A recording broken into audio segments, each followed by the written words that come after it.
Hello everyone အားလုံးပဲမင်္ဂလာပါရွံ့ဖြစ်ပါတယ်ခုနောက်ပိုင်းမှာဗီဒီယိုမလုပ်ဖြစ်တာတော်တော်လေးကိုကြာသွားပါတယ်ပေါ့နော်ဒီနေ့ကတော့ကြောင်းလေးတက်တဲ့အလုပ်လည်းမရှိရနဲ့ဗီဒီယိုလေးတစ်ခုထပ်ပြီးတော့မှတကယ်ချင်းလို့စီကိုညဝေပေးချင်တယ်ပေါ့နော်ဒီနေ့ကဘာနဲ့ပတ်သက်တဲ့စကားလုံးတင်ပေးချင်လဲဆိုလို့ရှိရင်တော့တရုတ်လိုပေါ့နော်အားပေးတဲ့အပိုင်းပေါ့နော်အားပေးတဲ့အပိုင်းကိုပြောပြပေးချင်ပါတယ်နံပါတ်1恭喜你恭喜你ဆိုတာကြတော့ congratulation ပေါ့နော်ကိုတကယ်ချင်းတစ်ခုခုသူကအဲ့လိုမျိုးဥပမာမင်္ဂလာပွဲဆိုလို့ရှိရင်လည်း恭喜你လို့ပြောလို့ရတယ်ပေါ့နော်ပြီးလို့ရှိရင်သူတစ်ခုခုအဲ့လိုမျိုးဂုဏ်ယူရတဲ့အပိုင်းမှာပေါ့နော်သူတစ်ခုလုံနိုင်သွားပြီဆိုတဲ့ခါမျိုးမှာလည်းအတိအမှတ်ပြုပေးတဲ့အနေနဲ့恭喜你 congratulation လို့ပြောလို့ရပါတယ်ပေါ့နော်ပြောနောက်တစ်လုံးကြတော့别担心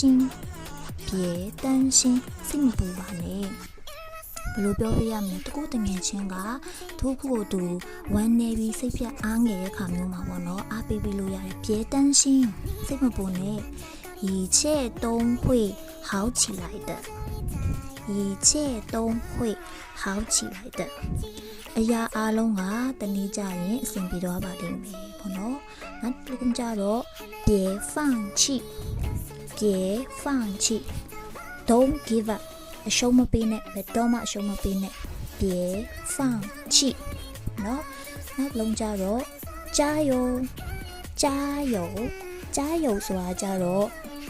စမေးပွဲဖြေရမယ့်အခါမျိုးဒါမှမဟုတ်ရင်လည်းပြန်ပွဲဝင်တော့မယ့်အခါမျိုးမှာအားပေးရဲ့စကားလုံးဖြစ်ပါတယ်加油ပြောပြလို့ရပါတယ်ပေါ့နော်